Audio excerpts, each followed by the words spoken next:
Hey guys, welcome to my channel. My name's Alisha and today I'm going to be doing my January wrap up. So I'm going to be doing a bit of a different thing. Even though this is a booktube account, I thought it'd be fun to also add in a bit of a wrap up of the different shows and the different movies as well as all the books that I read this month. So let's get into it. Also, as a side note, there are people doing construction outside. If you hear some noises, that's what that is. So starting with the first book that I read in January, and that was The Wife Upstairs by Rachel Hawkins. So this is an adult thriller and it was a pretty good time. I think I ended up giving this book 3 stars. There was some things that I really liked about the book and then some things that just weren't that great. So quickly, what this book is about, it's about this young woman who ends up being this dog walker for this rich neighborhood. So a bunch of rich people, she takes their dogs out for walks, and then she ends up meeting this guy who lives in this neighborhood who's also very rich, and they start this relationship. But he actually has a bit of a traumatic past. His wife, who is sort of his ex-wife now because she had recently been in an accident and she's either like missing or they just have presumed her dead, but either way he's sort of still grieving for her. But he ends up starting this relationship with our main character and they get really close really fast, but things are not as they seem with this new guy. This book definitely had a pretty good plot twist, although I do think it was a little predictable. Like I did guess it a little earlier, but overall I do think the thriller aspect of the book was pretty good. My only problem was that the beginning of the book was pretty slow and it just really took a long time for things to get going. But once they did get going, it was a good thriller. Another problem that I had was that I did feel like the main character, she kind of realizes as you go along different things that are happening and she just makes really dumb decisions based on that. Like there's a moments where she sees that this guy maybe isn't telling the truth or maybe there's something shady going on, but rather than kind of investigate that and figure out what is actually happening, she kind of just brushes it aside and moves on from it. So she was a little annoying to follow, and yeah, I didn't really agree with a lot of her decisions. But yeah, overall this was a pretty good thriller and 3 stars. So the next book that I read, which was a bit of a surprise, but that was Gold Diggers by Sanjina Sathian, I think is how you pronounce that. And yeah, I really had no expectations with this book. I don't even remember where I'd heard about it. I was really pleasantly surprised with this book and I ended up giving it 5 stars. Although after sitting on it a bit, I feel like it's maybe more of a 4.5 stars, but I did really enjoy it. Basically what this is about is a young South Asian boy who is living in Atlanta in like predominantly white neighborhood. And so he, as well as his like small group of friends who are also South Asian, they have a lot of like pressure and expectations put on them from their parents who are immigrants. And he ends up finding out that his best friend, who he's a bit of like has an estranged relationship with, but his best friend has been taking this kind of potion. It's like this elixir that her mom has been making with gold, and it basically gives the person who drinks it the properties of ambition and like success. And so he ends up finding out about the secret and sort of blackmails this family into allowing him to also take some of this potion so that he can also be successful. So we follow him as well as sort of this group of friends as their children, as well as into their adult life. But because of this potion and because of this like extreme ambition as well as pressure from his parents and community, he ends up making some choices that don't end well and kind of set the trajectory of his life in a downward spiral. So we see him as he's now an adult as well, and kind of what that decision and what this potion has done to his life, and like followed him throughout the later stages of his life. So yeah, basically I really love this book, and I think the biggest reason that I liked it was because of the relatableness of it. As a South Asian myself, there's definitely aspects of this book such as, you know, the parental pressures and the expectations and the kind of focus on higher education and being successful that South Asian families put on their children. Now, I'm not gonna say that like I had a horrible time or anything like what these characters had to deal with in this book, but yeah, there was definitely a lot of relatable aspects that these characters were going through. I also really like the fact that, not that this is a like historical book by any means, but the fact this book basically incorporates the gold rush from, I believe, like the 1800s that was happening in California, and kind of puts this magical twist on it. And that, of course, is this gold elixir that is in this book. And I just thought that was so cool. And I also learned a lot about the gold rush itself. And I think that's just such a fascinating part of history and not something I've really ever heard about or learned about or encountered. So I just think it was a really interesting, cool concept that this author incorporated. And then also with having this kind of fantasy twist on it, as well as having South Asian characters and tying it all together was just really cool. And I really love this book. The next book that I read was Girls of Fate and Fury by Natasha Nian, and this is the third and final book in the series Girls of Paper and Fire. And I really loved that first book. I think it was such a interesting and cool concept in the fantasy world. This is also a YA book, and this is the third book in it. So I was definitely really excited to read this book and kind of see the culmination of this world and these characters and kind of where their journey has taken them. And I will say, although again, I love this first book and I love the series as a whole, I don't think this last book was as strong as the first book. I think it was a good kind of wrap up for the series. And I think it did a lot of great things for these characters as well as the relationships. You do see a lot of growth and development, and I think it comes to a good ending.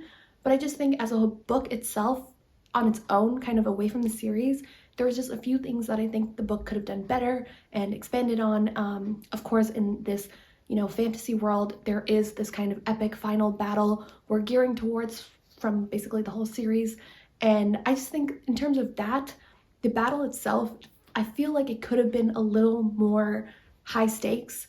And a lot of things actually in this book, I think were, like, our characters were put into situations where it was a tough situation and a lot of things were happening, but some of the solutions to those things were just really easy. And I don't really love when that happens. Like, I think a great book or a great plot is when, you have these characters in a certain situation and it really takes, a lot of skill or a lot of strategy, or just like things need to happen for you to get out of the situation. It shouldn't just be this quick, easy fix that you kind of can tell was just put in because we wanted our characters to get over this. So besides that, I didn't love that part, but I do think, again, overall, the characters that, again, I really loved, and I think overall their story, as we see from the very first book to how they end here, was meaningful, and I think, again, like, they had really good growth. And this book does also have a sapphic relationship, which I think was done really well, and I think they've kind of been separated as we got into the second book. So this third book, we have like a bit of a reunion, and they're also kind of dealing with issues that as a relationship and as like two individuals, they had to develop and grow to like get to this ending point, which I think that was done really well. This book had a lot of great messages. It's also like, definitely read the trigger warnings, because this book does deal with abuse, rape, sexual assault, things like that. And I think, I can't speak really to this, but I think it was done in a very thoughtful and very delicate way. And so I do think, and I also think that this author is like writing from personal experiences. So obviously she knows what she's talking about, and you could see kind of the care that she put in when she was dealing with this story. So overall, I gave this book specifically 3.5 stars, but the series as a whole, I do really love, and it's definitely one of my favorite YA fantasy series. So next up, I read The Dating Dare by J.C. Lee. This is a adult romance book that I gave 2 stars to. I don't really have much to say about this book. It's not very memorable because I don't really even remember the point of the story or like what happened in the story. Overall, I do think it was a like decent romance, and the characters weren't that great, and I don't think they were very fleshed out. The one thing that this book did have going for it was the representation. We have Asian characters in this book, and I think the romance genre especially really needs more representation, so I did like that, but overall this book just wasn't it for me. The next I read No Exit by Taylor Adams. This is a adult thriller, and boy was this thrilling. I think this book was one of the most fun, fast-paced thrillers that I've read, and I just had a great time reading this. This was 5 stars, and I think in terms of the characters, in terms of the plot, in terms of the plot twists, the atmosphere, this had everything going for it, and I think this was a perfect winter read. Basically, this is a book where we have our main character, Darby, who is trying to get back home to, I believe, Utah, where her dying mother is. And so she's trying to get back home, but she has to drive through these really horrible blizzard conditions. So she ends up stopping at this rest stop where in the parking lot there are 3 or 4 cars, and she goes inside the rest stop, like coffee shop area, and she sees, I believe, 3 people there. But she ends up walking around outside in the parking lot, and she comes across a van, and through the van in the window she sees a girl who, like a little girl, who is trapped in this cage. Obviously she realizes that one of the people inside the rest stop has kidnapped this child and is, keeping them in the van. So now the whole book we're watching her as she tries to save this child, save herself, and kind of deal with this whole situation. So again, yeah, this was so fast paced. Right off, like, I don't know, the first few pages we get right into the thick of it, so it starts off right away. There was nothing boring about this book. I do think some of the kind of plot twists maybe were a little predictable, but I think because of the way the book was written and the pacing and the atmosphere, even though, like, even if you guess some of those plot twists, it doesn't really take away from the book. Like, you still have a really fun time and a great time reading it. So yeah, I highly recommend this one, and 5 stars for sure. So next I read The Royals Next Door by Karina Haley, I believe. This is another adult romance, and this is actually by a Canadian author, and as a Canadian, I love to see that. And this, basically the concept of this is, it was inspired by when Prince Harry and Meghan Markle were supposedly moving to Canada, and it was like this big frenzy about, having the royals coming to Canada. And I just think that was really fun and cute, and the way that it was incorporated into this book was really cute. But our romance is between our heroine and the bodyguard of the royals who move into, like, next door to her.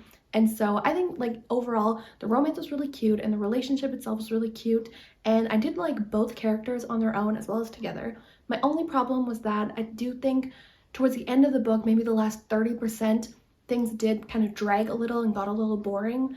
But that definitely could be a me problem, because I always feel when I read romance books, as soon as the characters get together, it's really hard in general to, like, make it interesting still and to make the reader care, after. So I do think that part was a little boring, but yeah, could have just been me. I still gave this book 3 stars, and I think it was a really fun romance. So next I read a nonfiction book, and that was Know My Name by Chanel Miller. So this is a really popular book. At least recently I've heard a lot of people talking about it and reading it. And if you haven't heard of this book, this is basically about Chanel Miller's experience being a survivor of sexual assault. And this was the whole Stanford guy who raped her outside in the Stanford campus, and it was just a very horrific incident. And I, like, remember hearing about this in the news, but at the time when all of the reports and all of this was coming out, the girl who was raped was Emily Doe, and so nobody really knew her identity or who she was. And Chanel Miller, and it's been years later, I don't actually remember when this happened, but she's decided now to write her own memoir and talk about this experience and make the world know her name, per the title.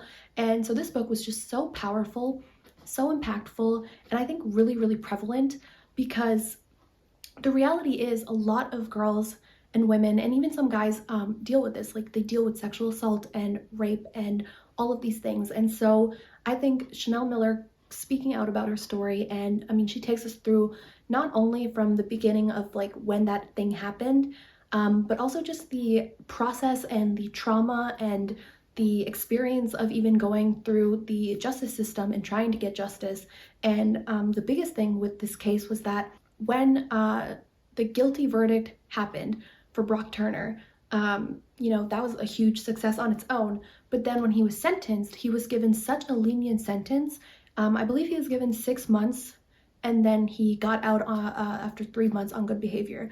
And so, of course, that is not at least, I mean, I think in most people's opinions, that is not a fair sentence, and he should have been sentenced for a much longer time.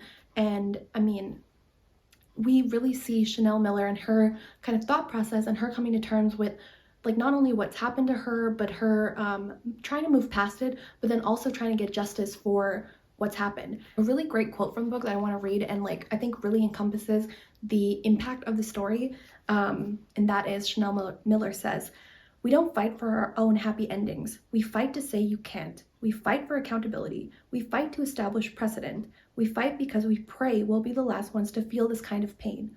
And I think that just really sums up this book perfectly, because I think obviously having her come out and tell her story is one huge step.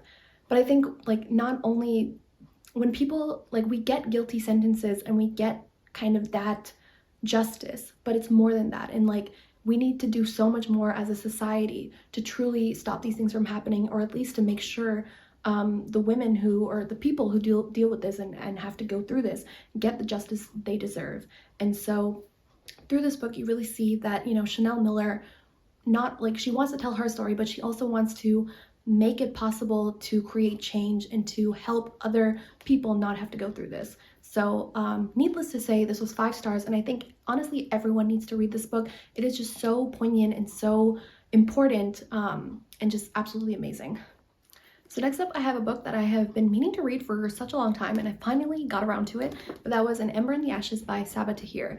Now, this is a pretty popular YA fantasy series, and I've heard a lot of great things about it, so I've, like I said, been wanting to read it for so long, and I've really enjoyed this book. I think this was Sabaa Tahir's debut book, I believe, and I think you could definitely see that this was her first book, so there were some things that I maybe want a little more fleshed out, such as like the world building, and not like there wasn't a lot of magic in this book, but just like the fantasy aspects of the book I think could have been a little more developed. But that's why I am very excited to read the rest of the series, because I think those things will obviously be explained more and fixed as we go through the series. But overall, again, this book was so good. I loved our 2 main characters, Laya and Elias. I think they were very different characters, but both of them really had these very important kind of stories, and the way that their stories intertwined also was really well done. I also really like the aspect of the Roman-esque world. This is basically inspired by the kind of brutal, violent nature of ancient Rome and like Spartan times, and you could really see this. I think this book is definitely maybe a little older YA, because it definitely has some pretty descriptive violent scenes, but I just think that added so much to the book, and it's another thing that I haven't really seen done before. Like I don't think any really YA series has been taken place in a world like this. And then not only that, but then to have South Asian main characters who have been put into this world, I think that was just brilliant. And obviously Sabaa Tahir is I believe Pakistani, and so as a Pakistani myself, I think I just love that representation. And yeah, overall this book was so good. I gave it 4 stars, and I'm really excited to read the next few books in this series. So next up I have What If You and Me by, I believe, Roni Loren, and this book is a adult romance. I had a pretty okay time with this book. I think it started off really great, and I was really invested in the characters and the story and the romance, but I think as the book went on, some things I just didn't love. And I also think like the backstory of our main character was just a little too far-fetched, I guess. Like obviously, I mean, I don't know if something like that could ever happen, but I just think that the way that it was just didn't seem realistic. And then not only that, but then this girl basically has been through a really traumatic experience, which of course has influenced the way she has led the rest of her life and her relationships and interactions with people. But I just think after somebody who, if they did go through the experience, and obviously people deal with trauma and all of these things differently, but I just think that there's some things that she did, which I was like, there's no way somebody who had been through that would do these things. And so I didn't love that part. But I did love Hill, who was the hero of the book. I think I liked his backstory, and I liked his personality and the way that he cared for our heroine and was there for her and respected her. And I mean, of course, you know, romance books are basically our ideal version of romance and, you know, what we would love to see in the world. I don't know if it always happens, but so I did love that, and I think he was the like ideal guy and was pretty much perfect, so I like that. But I think I gave this book 3 stars in the end. Again, it's another one where I did enjoy it, but it just some things were a little off for me. The next book, however, which is another romance book, was absolutely amazing. I had a great time reading it, and that was Take a Hint, Dani Brown by Talia Hibbert. This book is super popular. So many people loved it, and I definitely was one of them. I have read Get a Life, Chloe Brown, which is the first book in this kind of companion series, and I didn't love that book as much as I was hoping to, again, just because of like the hype around this series. But with this book, I was definitely much more impressed by it, and I had such a great time reading this one. Not only was it like the way that it's written, like you can tell Talia Hibbert, like you can see her personality kind of shine through her writing, which I think is so much fun. Like she's just such a charming, witty, funny writer. And Dani Brown was such a great character. I loved her personality. I loved her kind of sarcasm and her sense of humor. Like all of that was so much fun. And I also love Zaf, our hero. I think he was a really great hero. Another hero who was just, you know, a bit too much perfect. Like he was really doing so many great things, and he was so respectful and so kind and just really fun to read from. However, there are a couple things I would just like to mention because I haven't really seen people talk about this aspect of the book. So Zaf, our main, like the guy in the book, he is a Muslim.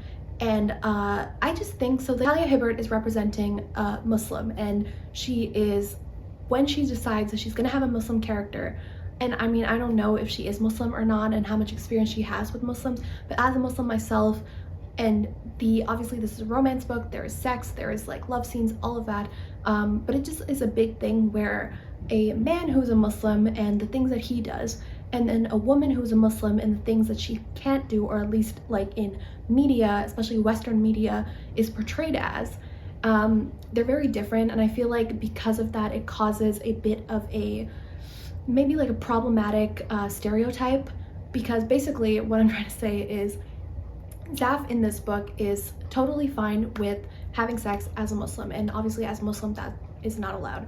And it does sort of mention in the book that he's not necessarily a practicing Muslim, but just it's the problem where when you have a girl who's a Muslim, especially in Western media, the way that she gets portrayed is either as this very like innocent virgin, and you know, she can't ever do anything or feel anything, or you see her you know, ripping off her hijab or like forsaking her religion and things like that. Whereas when it comes to men who are Muslims, it's a bit of a free pass sometimes.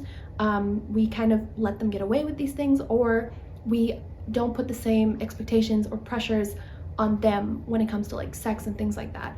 And I actually watched this really great TikTok of this girl who kind of explains this whole situation and her perspective on it, and I definitely agree with her. And I think, of course, nothing against Talia Hibbert, and I still like think she's a great writer and, you know, is coming from a good place having a Muslim character in her book, but there's just some things that maybe need to be talked about based on this representation. But overall, I give this book 4 stars and I did really enjoy it.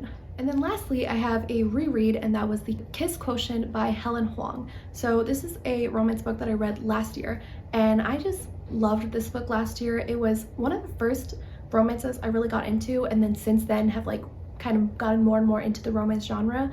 And I mean, on second read, this book is still amazing. I think it just does such a good job of having 2 individuals who are like really complex and good characters, and then bringing them together and making sure that their relationship is very well developed and then has great chemistry.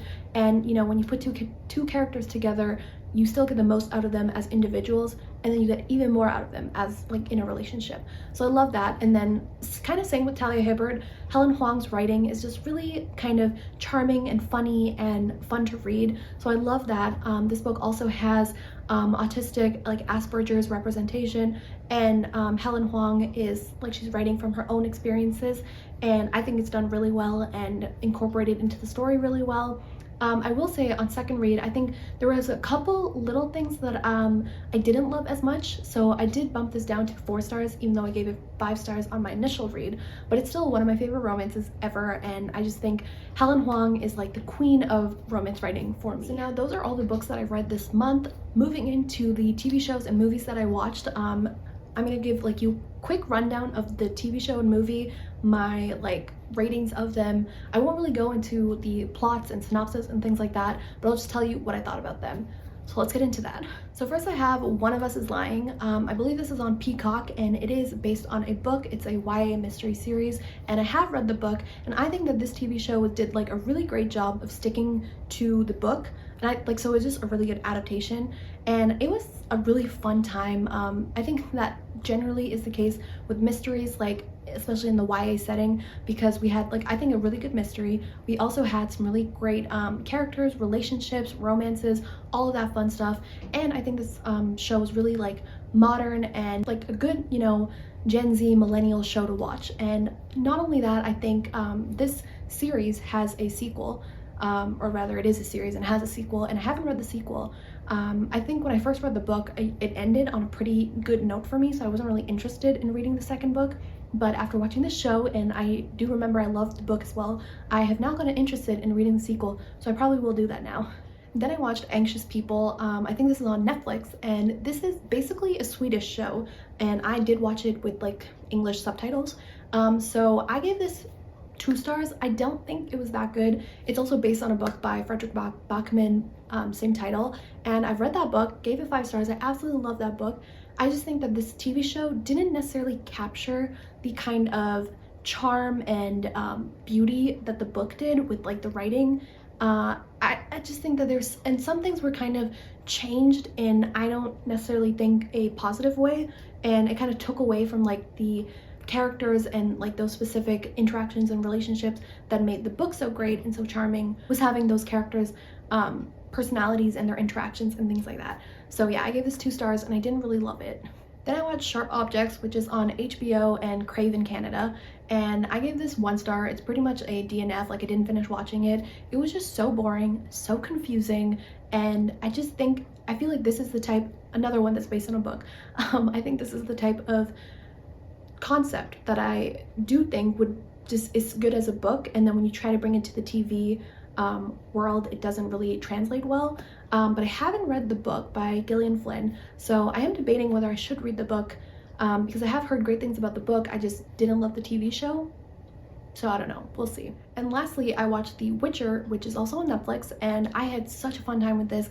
I am a huge fantasy nerd. I love TV shows and movies and things like that with fantasy, and especially like this kind of medieval sort of world. I think it's really fun. I'm also a person who never really got into Game of Thrones, so I think of course The Witcher is compared a lot to Game of Thrones, and I have watched some episodes of that. I just didn't really love it, but this is a show I definitely got behind, and I think the first season was so good. Just like the world, introducing the characters, and seeing everything come together was just so much fun. This is also based on a book, and I haven't read the book series, but I definitely want to now that I watched this. And I do know that in the book series, things are a little different in terms of the characters, because in the show we see Yennefer, who's one of the main characters, and we get a lot of her backstory and kind of how she became the way that she is. And in the books, we kind of just see her in present day. We don't really get the backstory until much later, apparently. So I really loved Yennefer as a character, and I loved her backstory, and seeing she basically is this woman who has been treated horribly her whole life. She has a disability, she's like a hunchback, and so she, like, her parents are really horrible to her. They sell her off, and she ends up entering this kind of magical school, and we really see her grow and become who she is, because by the time we see her later on and in the books, she is a very like vindictive and ruthless character. And so we really see like how she became that way, and how, like, you know, it makes sense and it's fair to see her where she is now, even though she does some things that aren't necessarily good things. But I really love Yennefer, and another, like, I think Henry Cavill is the perfect Witcher. Again, I haven't read the book, so I don't really know like characteristics wise, but just like the way he looks and like the way he acts, this character is just so great, and I love that. So yeah, I give this show in total, like, overall, because I really love this first season. Second season wasn't my favorite, although I do think it did some things really well. I gave it 4 stars overall, and I'm really excited to see the 3rd season and what all happens. And now lastly, moving into the movies I watched, I only watched 2. First one was Encanto. This, of course, is the Disney movie that's been all the craze, and it's gotten a lot of hype, deservedly so. I think this movie was just so fun, and such a great representation of this specific culture, being Colombian culture. It was just so colorful and so beautiful, and, you know, seeing this like family dynamics and, again, like the culture incorporated in everything was so great. I also loved the music and the songs. We don't talk about Bruno. If you know, you know. And yeah, overall this movie was so fun, and I really loved it. And then lastly, I watched The Guilty, and this is, I believe, a Netflix movie. It has Jake Gyllenhaal, and although I don't necessarily support Jake Gyllenhaal in this house, I do think this movie was pretty good. I gave it 3 stars in the end. It's basically about this 911 call person, and so he takes a bunch of 911 calls, and one of these calls ends up being this woman who says that she has been kidnapped, and it's basically about this 911 dispatcher trying to figure out and trying to save this woman from this bad situation. So I give this movie 3 stars, and I do think, again, like, there's a really interesting and cool concept, and it actually had a really good plot twist, which I did kind of guess early on, but I think it was still really good. Another thing I actually really liked about this movie was that it kind of takes place in one setting. We really only see the 911 dispatcher and him talking on the phone and like dealing with this whole situation. But the fact that we're only seeing that, so there's not really a lot of like action or stuff happening. All the action we're really getting is like him talking on the phone and hearing everything that's going on and him trying to figure out how to save these people.